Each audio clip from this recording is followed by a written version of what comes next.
Friends, welcome back in KS computer. पिछले video में हमने CSS कलर्स के बारे में पढ़ा था। आज हम CSS बैकग्राउंड प्रॉपर्टीज़ के बारे में पढ़ेंगे। बैकग्राउंड प्रॉपर्टीज़ को यूज करके हम बैकग्राउंड में कोई भी इफेक्ट डाल सकते हैं। CSS में कई सारी बैकग्राउंड प्रॉपर्टीज़ होती हैं, जैसे background image, background repeat, background size, background attachment, background position और background origin, background clip.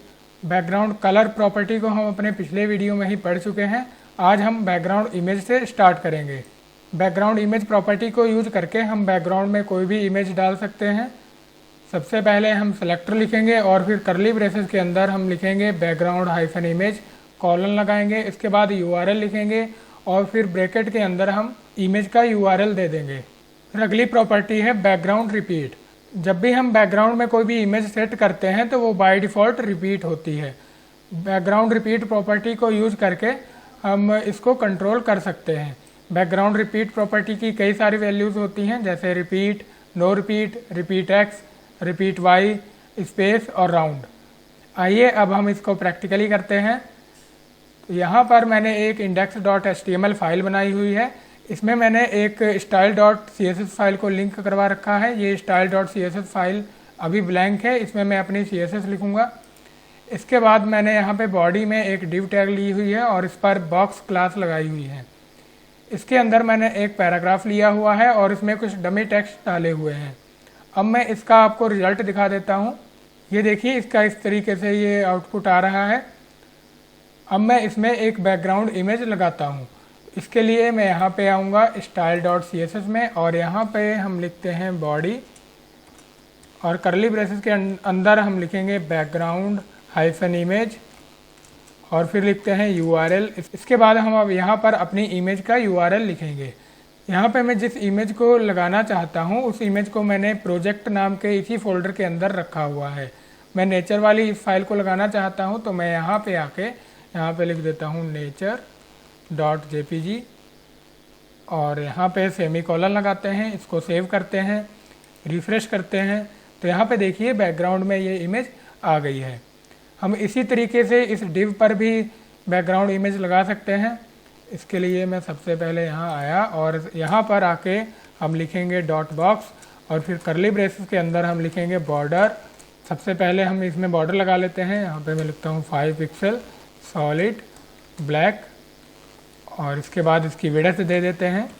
Width दे देते हैं 500 पिक्सल और इसके बाद हम लिख देते हैं हाइट 400 पिक्सल और फिर हम यहाँ पे लिखते हैं मार्जिन लिखते हैं 100 पिक्सल ऑटो और इसके बाद अब हम यहाँ पे पैडिंग दे देते हैं, पैडिंग 30 पिक्सल। फॉन्ट साइज दे देते हैं 18 पिक्सल। फॉन्ट वेट बोल्ड और इसके बाद यहाँ पे हम फॉन्ट का कलर दे देते हैं वाइट और अब हम इसको सेव करते हैं और यहाँ पे हम रिफ्रेश करते हैं तो ये देखिए इस तरीके से ये बॉक्स यहाँ पे आ गया है। अब हम इसमें एक बैकग्राउंड इमेज लगाते हैं तो इसके लिए हम यहाँ पे लिखेंगे बैकग्राउंड हाइफन इमेज और यहाँ पे अब हम लिखते हैं URL। यहाँ पे हम अपनी इमेज का URL लिख देंगे rose.jpg। अब हम इसको सेव करते हैं और यहाँ पर आकर हम रिफ्रेश करते हैं तो यहाँ पे देखिए बैकग्राउंड में ये इमेज आ गई है। अब देखिए ये इमेज हमारी रिपीट हो रही है। अब हम बैकग्राउंड रिपीट प्रॉपर्टी करते हैं तो इसके लिए मैं यहाँ पे आया और यहाँ पे हम लिखेंगे बैकग्राउंड हाइफन रिपीट और यहाँ पे इसकी सबसे पहले यहाँ पर हम लिख देते हैं रिपीट इसकी डिफ़ॉल्ट वैल्यू होती है। रिपीट करने से इसमें कोई भी फ़र्क नहीं पड़ेगा। इसको मैंने रिफ्रेश किया, ये देखिए इसका आउटपुट वैसा ही रहेगा। रिपीट करने से हमारी बैकग्राउंड इमेज रिपीट होती रहेगी। अब हम यहाँ पे देते हैं no repeat, no hyphen repeat. इसको मैंने सेव किया और यहाँ पर रिफ्रेश करते हैं। अब देखिए ये रिपीट होना बंद हो गई है। इसके बाद इसकी जो अगली प्रॉपर्टी है रिपीट हाइफन एक्स, इसको मैंने सेव किया और यहाँ पर हम इसको रिफ्रेश करते हैं तो रिपीट एक्स करने से ये एक्स एक्सिस में रिपीट होने लगेगी। ये देखिए हॉरिजॉन्टली रिपीट हो रही है और टॉप बॉटम से ये रिपीट नहीं हो रही है। अगर हम टॉप बॉटम से रिपीट करना चाहें तो यहाँ पे लिख देंगे रिपीट वाई, इसको मैंने सेव किया और रिफ्रेश किया, ये देखिए टॉप बॉटम से रिपीट हो रही है, अब लेफ़्ट राइट से ये रिपीट नहीं हो रही। अगर हम यहाँ पे रिपीट लिखते हैं, इसको मैंने सेव किया, रिफ्रेश किया, तो यहाँ पे देखिए ये जो इमेज है हमारी, ये 2 बार तो पूरी आ रही है, लेकिन तीसरी बार ये कट रही है। ये देखिए इधर से भी कट रही है और नीचे से भी ये इमेज कट रही है। अगर हम चाहते हैं कि ये हमारी इमेज को पूरा दिखाए, तो इसके लिए हम यहाँ पे राउंड वैल्यू के यूज करते हैं। यहाँ पे आएंगे और हम यहाँ पे लिख देंगे राउंड, और इसको मैंने सेव किया और रिफ्रेश किया, तो ये देखिए ये हमारी इमेज को अब पूरा दिखाएगा, ये इमेज को काटेगा नहीं। राउंड से क्या करता है कि ये इमेज की हाइट और विड्थ को खींचकर बड़ा कर देता है। अगर हम चाहते हैं कि ये हमारी इमेज की हाइट और विड्थ को खींचे भी ना और ये इसमें सेट भी आ जाए, तो हम क्या करेंगे, यहाँ पर इसकी अगली वैल्यू स्पेस को यूज करेंगे। स्पेस, इसको मैंने सेव किया, रिफ्रेश किया। स्पेस क्या करता है कि ये हाइट और विड्थ को खींचता नहीं है, जितना भी स्पेस ज़्यादा होता है ये स्पेस यहाँ पे छोड़ देता है। इसके बाद हमारी अगली प्रॉपर्टी है इसमें background size. Background size property को यूज करके हम इमेज का साइज सेट कर सकते हैं।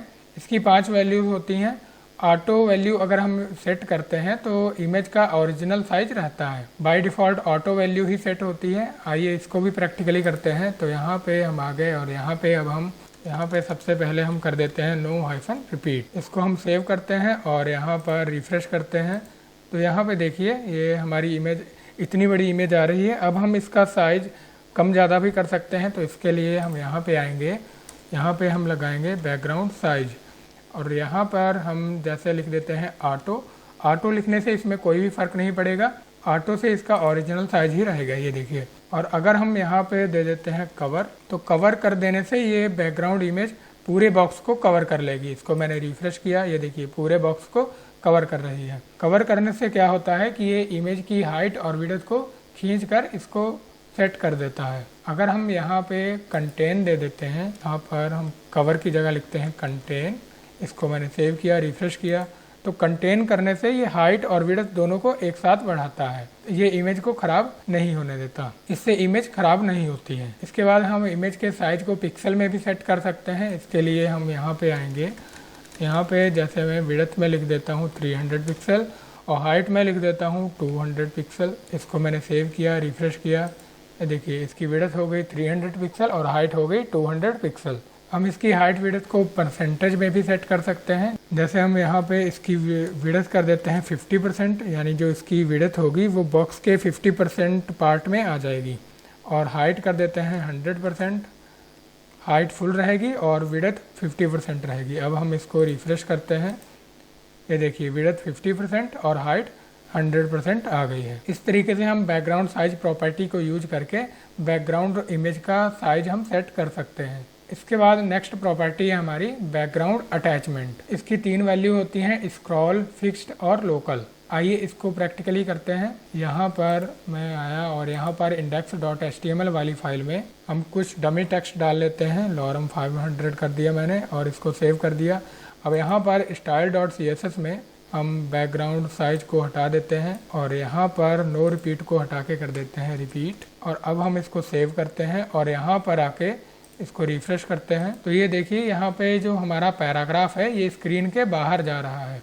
इसको पूरा देखने के लिए हमें इस पेज को स्क्रॉल करना पड़ रहा है। तो जब भी हम पेज को स्क्रॉल करते हैं तो साथ ही में बैकग्राउंड इमेज भी स्क्रॉल हो रही है। हम बैकग्राउंड अटैचमेंट प्रॉपर्टी को यूज करके इसको कंट्रोल कर सकते हैं। तो यहाँ पे हम आए और यहाँ पर हम बॉडी के अंदर लिख देते हैं बैकग्राउंड अटैचमेंट की जो डिफ़ॉल्ट वैल्यू होती है वो होती है स्क्रॉल।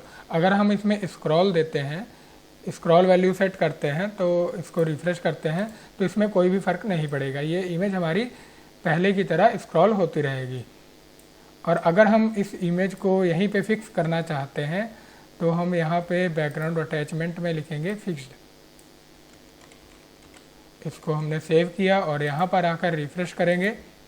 अब हम इसको स्क्रॉल करते हैं तो देखिए हमारी बैकग्राउंड इमेज वहीं पर रुक गई है, खाली हमारा जो कंटेंट है वही स्क्रॉल हो रहा है।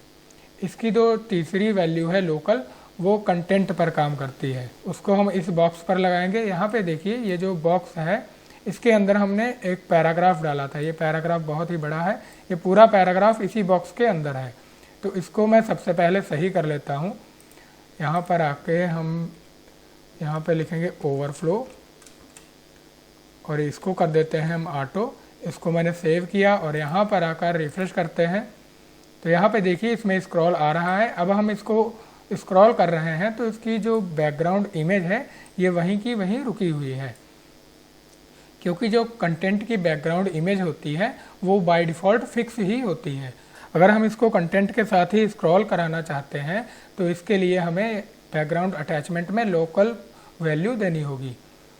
यहाँ पे हम आते हैं और यहाँ पर हम लिखते हैं बैकग्राउंड अटैचमेंट लोकल और इसको मैंने सेव किया और इसको यहाँ पर रिफ्रेश करते हैं। अब हम इसको स्क्रॉल करते हैं तो ये देखिए बैकग्राउंड इमेज भी इसके साथ ही में स्क्रॉल हो रही है। इस तरीके से हम बैकग्राउंड अटैचमेंट प्रॉपर्टी को यूज कर सकते हैं। इसके बाद अगली प्रॉपर्टी है हमारी background position. Background position property को यूज करके हम अपनी बैकग्राउंड इमेज की पोजीशन सेट कर सकते हैं। इसमें भी हम 5 तरह की वैल्यू दे सकते हैं, टॉप, बॉटम, सेंटर, राइट और लेफ्ट। आइए अब हम इसको भी प्रैक्टिकली करते हैं। तो यहाँ पे हम आ जाएंगे। यहाँ पे मैं सबसे पहले जो मैंने फालतू के वर्ड डाले थे इसको मैं हटा देता हूँ और इसको मैं सेव कर देता हूँ। अब style.css में ये बैकग्राउंड अटैचमेंट और ओवरफ्लो भी हटा देता हूँ और इसको मैं सेव करता हूँ और यहाँ पर रिफ्रेश करते हैं तो ये देखिए हमारा जो बॉक्स है ये पहले की तरह आ गया है। अब हम यहाँ पे बैकग्राउंड रिपीट को यहाँ पे नो रिपीट कर देते हैं, नो-रिपीट। इसको मैंने सेव किया और रिफ्रेश किया तो ये देखिए हमारी जो बैकग्राउंड इमेज है ये टॉप लेफ्ट कॉर्नर से आ रही है। अब मैं अगर इसको लाना चाहता हूँ टॉप राइट कॉर्नर से तो इसके लिए मैं बैकग्राउंड पोजीशन प्रॉपर्टी को यूज करूँगा। इसके लिए हम यहाँ पे आए और यहाँ पर लिखते हैं बैकग्राउंड -पोजीशन और यहाँ पर हम लिखते हैं जैसे हमें इमेज चाहिए टॉप से और राइट से। टॉप राइट हमने दे दिया। इसको मैंने सेव किया और रिफ्रेश किया। ये देखिए हमारी इमेज टॉप राइट से आ रही है। हम चाहें तो इसको बॉटम से भी ला सकते हैं, जैसे मैंने यहाँ पर टॉप की जगह पर कर दिया बॉटम और राइट की जगह मैंने कर दिया लेफ़्ट। इसको मैंने सेव किया और यहाँ पर आकर इसको मैं रिफ्रेश करता हूँ तो ये देखिए बॉटम लेफ़्ट से ये हमारी इमेज आ रही है। अगर मैं यहाँ पर कर देता हूँ बॉटम सेंटर तो ये इमेज हमारी टॉप बॉटम से तो बॉटम में आएगी और लेफ़्ट राइट से ये सेंटर में आएगी। इसको मैंने रिफ्रेश किया, ये देखिए ये सेंटर में आ रही है। हम दोनों तरफ से भी इसको सेंटर में रख सकते हैं। इसके लिए हम यहाँ पे लिखेंगे बॉटम की जगह पर भी हम कर देते हैं सेंटर।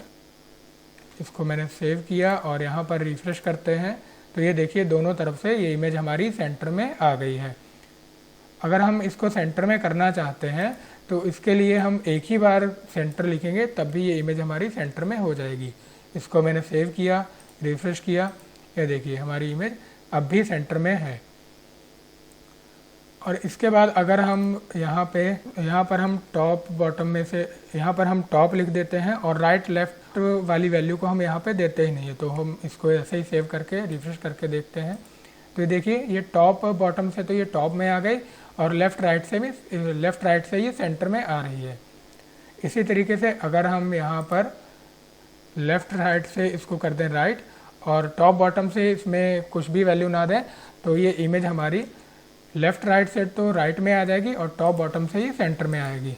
ये देखिए इसके बाद अगर हम यहाँ पे लिख देते हैं टॉप से यहाँ पे लिख देते हैं 30 पिक्सल और राइट से लिख देते हैं 60 पिक्सल। इसको मैंने सेव किया और रिफ्रेश किया तो ये इमेज क्या होगी हमारी टॉप से 30 पिक्सल नीचे को होगी और राइट से 60 पिक्सल लेफ़्ट की तरफ आ जाएगी इस तरीके से। और अगर हम यहाँ पे 30 पिक्सल की जगह कर देते हैं 100 पिक्सल तो ये टॉप से 100 पिक्सल नीचे को आ जाएगी। इसको मैंने रिफ्रेश किया, ये देखिए टॉप से 100 पिक्सल नीचे को ये इमेज हमारी आ गई है। इस तरीके से हम बैकग्राउंड पोजीशन प्रॉपर्टी को यूज कर सकते हैं। इसके बाद हमारी अगली प्रॉपर्टी है background origin. Background origin property को यूज करके हम ये सेट कर सकते हैं कि हमारी बैकग्राउंड इमेज कहाँ से स्टार्ट होगी। इसकी 3 वैल्यू होती हैं, बॉर्डर बॉक्स, पैडिंग बॉक्स और कंटेंट बॉक्स। इसके बाद अगली जो प्रॉपर्टी है वो है बैकग्राउंड क्लिप। बैकग्राउंड क्लिप भी बैकग्राउंड ओरिजिन की तरह ही काम करती है, बस इनमें अंतर ये होता है कि जो बैकग्राउंड ओरिजिन है ये बैकग्राउंड इमेज पर काम करती है और जो बैकग्राउंड क्लिप है ये बैकग्राउंड कलर पर काम करती है। आइए अब हम इसको भी प्रैक्टिकली करते हैं। तो यहाँ पर मैं आ जाता हूँ और यहाँ पर मैं सबसे पहले बैकग्राउंड साइज को मैं कर देता हूँ कवर, और इसके बाद यहाँ पर हम बॉर्डर को कर देते हैं 30 पिक्सल डॉटेड। इसको मैं सेव करता हूँ और यहाँ पर रिफ्रेश करता हूँ। ये देखिए हमारे ये बॉक्स इस तरीके से हो गया है, बॉर्डर हमारा डॉटेड हो गया है। यहाँ पर देखिए जो हमने इमेज रखी है ये हमारी यहाँ बॉर्डर के बाद से स्टार्ट हो रही है। हमारा बॉर्डर जहाँ से स्टार्ट होता है और जहाँ पर बॉर्डर हमारा ख़त्म होता है, यानी इस बॉर्डर की मोटाई को कहते हैं बॉर्डर बॉक्स। और जहाँ पर हमारा बॉर्डर ख़त्म होता है और हमारा कंटेंट स्टार्ट होता है, उसके बीच के स्पेस को कहते हैं पैडिंग बॉक्स। और जहाँ से कंटेंट हमारा स्टार्ट होता है, यानी जहाँ से हमने ये पैराग्राफ डालना शुरू किया है, उसको कहते हैं कंटेंट बॉक्स। तो जो हमारी इमेज होती है, जब भी हम बैकग्राउंड में इमेज रखते हैं, वो बाय डिफ़ॉल्ट पैडिंग बॉक्स से आती है। अगर हम चाहें तो इसको बॉर्डर बॉक्स से भी ला सकते हैं, यानी कि यहाँ से। तो इसके लिए हम बैकग्राउंड ओरिजिन प्रॉपर्टी को यूज करते हैं। तो मैं यहाँ पर आया, यहाँ पर हम लिखेंगे बैकग्राउंड हाइफन ओरिजिन, और यहाँ पर हम सबसे पहले लिखते हैं बॉर्डर बॉक्स। इसको मैंने सेव किया और यहाँ पर आकर हम रिफ्रेश करते हैं तो ये देखिए हमारी इमेज बॉर्डर बॉक्स से स्टार्ट हो रही है। इसके बाद अगर हम यहाँ पे कर देते हैं content box, content hyphen box, इसको मैंने सेव किया, यहाँ पर रिफ्रेश करते हैं तो ये इमेज हमारी कंटेंट बॉक्स से स्टार्ट हो रही है। और अगर हम यहाँ पे कर देते हैं पैडिंग बॉक्स तो ये पैडिंग बॉक्स से स्टार्ट होगी। यहाँ पर आए और यहाँ पर हम कंटेंट को हटा के लिख देते हैं पैडिंग, और इसको मैंने सेव किया और यहाँ पर हम इसको रिफ्रेश करते हैं तो ये इमेज हमारी पैडिंग बॉक्स से स्टार्ट हो रही है। इसी तरीके से हम बैकग्राउंड क्लिप प्रॉपर्टी को भी यूज कर सकते हैं। तो बैकग्राउंड क्लिप के लिए हमें इसमें बैकग्राउंड कलर लगाना होगा। तो मैं यहाँ पर बैकग्राउंड इमेज को कमेंट कर देता हूँ और यहाँ पर आकर मैं लिखता हूँ बैकग्राउंड हाइफन कलर, और यहाँ पर हम लगा देते हैं कोई भी कलर, और इसको मैंने सेव किया और यहाँ पर हम इसको रिफ्रेश करते हैं तो ये देखिए हमारा बैकग्राउंड कलर आ गया है। तो जो बैकग्राउंड कलर होता है वो बाय डिफ़ॉल्ट बॉर्डर बॉक्स से स्टार्ट होता है। अब हम इसमें बैकग्राउंड क्लिप प्रॉपर्टी यूज करते हैं। यहाँ पर हम लिखेंगे बैकग्राउंड हाइफन क्लिप, और यहाँ पर मैं लिखता हूँ border box. Border box, border box लिखने से इसमें कोई भी फ़र्क नहीं पड़ेगा क्योंकि बॉर्डर बॉक्स इसकी डिफ़ॉल्ट वैल्यू होती है। ये हमारा जो कलर है ये बॉर्डर बॉक्स से ही स्टार्ट होगा। अब हम यहाँ पे लिखते हैं content box, content hyphen box. Content box करने से जो हमारा कलर है ये कंटेंट बॉक्स से स्टार्ट होगा इस तरीके से। और अगर हम यहाँ पे करते हैं padding box, padding hyphen box, ये जो हमारा कलर है ये पैडिंग बॉक्स से स्टार्ट होगा, ये देखिए। तो इस तरीके से हम बैकग्राउंड ओरिजिन और बैकग्राउंड क्लिप प्रॉपर्टी को यूज कर सकते हैं। तो आज के इस वीडियो में हमने बैकग्राउंड प्रॉपर्टीज़ के बारे में पढ़ा। आपको ये वीडियो कैसा लगा आप हमें कमेंट करके ज़रूर बताएं। मिलते हैं नेक्स्ट वीडियो में। Thanks for watching.